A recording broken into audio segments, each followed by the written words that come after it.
Hello friends, Radhe Radhe.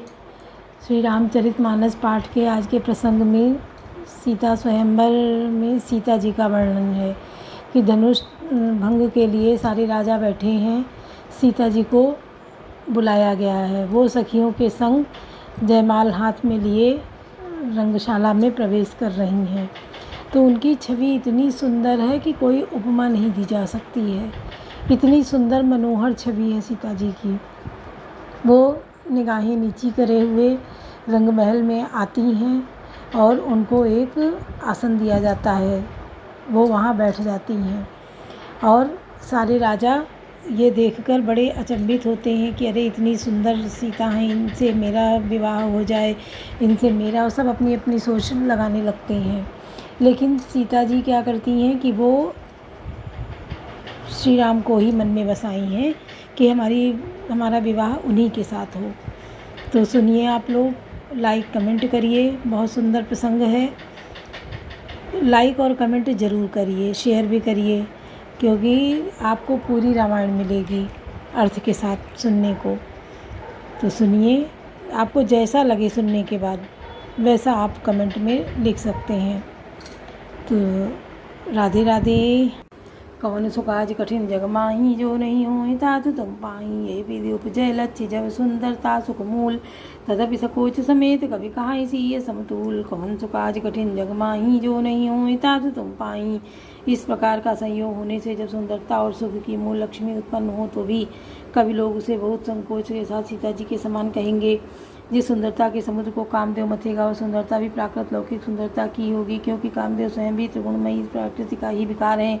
अतः उस सुंदरता को मथ कर प्रकट की हुई लक्ष्मी भी उपर्युक्त लक्ष्मी की अपेक्षा कहीं अधिक सुंदर और दिव्य होने पर भी होंगी। प्राकृत ही उसका, अतः उसके साथ भी जानकी जी की तुलना करना कवि के लिए बड़ी संकोच की बात होगी। जिस समुद्र सुंदरता से जानकी जी का दिव्याति दिव्य परम दिव्य विग्रह बना है, वह सुंदरता उपर्युक्त सुंदरता से भिन्न अप्राकृत है। वसुधा लक्ष्मी जी का अप्राकृत रूप भी यही है। वह कामदेव के मथने से नहीं आ सकती और वह जानकी जी का स्वरूप ही है, अतः उनसे भिन्न नहीं और उपमा दी जाती है भिन्न वस्तु के साथ। इसके अतिरिक्त जानकी जी प्रकट हुई हैं स्वयं अपने महिमा से। उन्हें प्रकट करने के लिए किसी भिन्न उपकरण की अपेक्षा नहीं है, अर्थात शक्ति शक्तिमान से अधिक अद्वैत तत्व है। उपमेय नहीं गूढ़, यही गूढ़ दार्शनिक तत्व भक्त शिरोमणि कवि ने इस अभूतोपमलंकार के द्वारा बड़ी सुंदरता से व्यक्त किया है।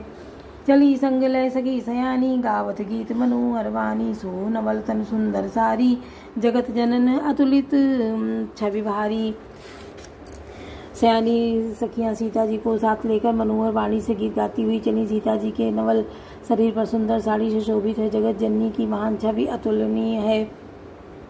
भूषण सकल सुदेश सुहाए, अंग अंग रच सकिन बनाए। रंगभूमि जब सिय पगुधारी, देखी रूप मोही नर नारी। सब आभूषण पर अपनी अपनी जगह पर शोभित है, जिन्हें सखियों ने अंग अंग में भली भांति सजाकर पहनाया है। जब सीता जी ने रंगभूमि में पैर रखा, तब उनका दिव्य रूप देखकर स्त्री पुरुष सभी मोहित हो गए। हरसि सुरंदुंद भी बजाई, बरसि प्रसून अक्षरा गाई। पानी सरोज सो जयमाला, अब चटचितये सकल भुआला। देवताओं ने हर्षित होकर नगाड़े बजाए और पुष्प बरसाए। अप्सराएं गाने लगीं। सीता जी के कर कमलों में जयमाला से शोभित है। सब राजा चकित होकर अचानक उनकी ओर देखने लगे। सिए चकित चित राम ही चाहा, भये मोह बस सब नर नाहा। मुनि समीप देखे दो भाई, लगे ललक लोचन निधि पाई। सीता जी चकित चित्त से श्री राम जी को देखने लगी। तब सब राजा लोग मोह के वश हो गए।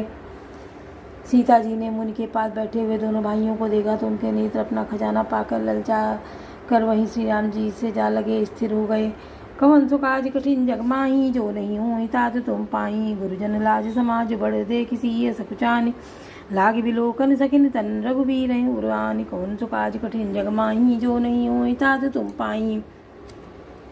परंतु गुरुजनों की लाज तथा बहुत बड़े समाज को देखकर सीता जी से कुचा गई। श्री रामचंद्र जी के हृदय में लाकर सखियों की ओर देखने लगी। राम रूप रुचि सिय छवि देखे, नर नारिन परिहरी निमेषे। सोचई सकल कहत सकुचाही, विरिसन विनय करई मन माही। श्री रामचंद्र जी का रूप और सीता जी की छवि देखकर स्त्री पुरुषों ने पलक मारना छोड़ दिया। सब एकटक उन्हीं को देखने लगे। सभी अपने मन में सोचते हैं पर कहते सकुचाते हैं। मन ही मन में विधाता से विनय करते हैं। हर विधि वेग जनक जड़ताई, मति हमार असिदेई सुहाई। बिन विचार तजि नर नाहू, सिय राम कर कहे करे विबाहू। हे विधाता, जनक जी की मूढ़ता को शीघ्र हर लीजिए और हमारी ऐसी सुंदर बुद्धि उन्हें दीजिए कि जिससे बिना ही विचार किए राजा अपना प्रण छोड़कर सीता जी का विवाह राम जी से कर दें। जगु भल कहाई भाव सब काहू, हटनी कीने अंतहु उर्दाहू। यही लाल सा मगन सब लोगू, बरु सावरो जानकी जोगू। संसार उन्हें भला कहेगा क्योंकि वह सब बात किसी को अच्छी नहीं लगती। हट करने से अंत में ही भी हृदय जलेगा। सब लोग इसी लालसा में मग्न हो रहे हैं। ऐसी जानकी जी के योग्य वर तो वह सांवला ही है। तब बंदी जनजनक बुलाए, बिरदावली कहत चली आए। कह न पुजाई गाँव पन मोरा, चले बाटी हर सुन थोरा। तब राजा जनक जी ने बंदी जनों को बुलाया। वे बिरदावली वंश की कीर्ति बकाते हुए चले आए। राजा ने कहा, जाकर मेरा प्रण सबके सामने कहो भाट चले। उनके कम आनंद न था। कमन सुकाज कठिन जगमाही, जो नहीं होए तात तुम पाही। बोले बंदी वचन भर, सुनो सकल महिपाल। पन पदे कर काई हम भुजा उठाई विशाल। कमन सुकाज कठिन जगमाही, जो नहीं होए तात तुम पाही। भाटों ने श्रेष्ठ वचन कहा, हे पृथ्वी के पालन करने वाले सब राजागण, सुनिए। हम अपनी भुजा उठाकर जनक जी का विशाल प्रण कहते हैं। नृप भुज बल विदु शिव धनु राहु, गरु कठोर विदित सब काहू। रावण बानु महाभटवारे, देख सरासन गवई सिधारे। राजाओं की भुजाओं का बल चंद्रमा है, शिव जी का धनुष राहु है और वह भारी है, कठोर है, यह सबको विदित है। बड़े भारी योद्धा रावण और बाणासुर भी इस धनुष को देखकर घासे चुपके ही चलते बने। उन्हें उठाना तो दूर रहा, छूने तक की हिम्मत न हुई। सोई पुरारी को दंड कठोरा, राज समाज आज जोई तोरा। त्रिभुवन जय समेत भय देही, विनय विचार भर बरई हटते ही। उसी शिव जी के कठोर धनुष को आज इस राजा समाज में जो तोड़ेगा, तीनों लोगों की विजय के साथ ही उसको जानकी जी बिना किसी विचार के हठपूर्वक वरण करेंगी। सुनि पंचकल भूप अभिलाषे, भटमानी अतिशय मन माखे। परिकर बांधी उठे अकुलाई, चले इष्ट देवन सिरनाई। प्रण सुनकर सब राजा ललचा उठे। वे वीरता के अभिमानी थे, मानो मन में बहुत ही तमतमाए। कमर कसकर अकुलाकर उठे और अपने इष्ट देवों को सिर नवाकर चल दिए। तमकी तमकी तन शिव धन धरही, उठई न कोटि भांति बलु करही। जिनके कछु विचारु मन माही, चाप समीप महीप न जाही। वे तमक कर बड़े ताव से शिव जी के धनुष को देखते हैं और फिर निगाह जमाकर उसे पकड़ते हैं। करोड़ों भांति से जोड़ लगाते हैं, पर वह उठता ही नहीं। जिन राजाओं के मन में कुछ विवेक है, वे धनुष के पास ही नहीं जाते। कवन सुकाज कठिन जगमाही, जो नहीं होई तात तुम पाही। तमकी धरही धनु मूढ़, नृप उठाई न चलही लजाई। मनहु पाई भट बाहुबल, अधिक अधिक गरुआई। कवन सुकाज कठिन जगमाही, जो नहीं होई तात तुम पाही। वे मूर्ख राजा तमक कर किटकिटाकर धनुष को पकड़ते हैं, परंतु जब तक उठता तो लजाकर चले जाते हैं।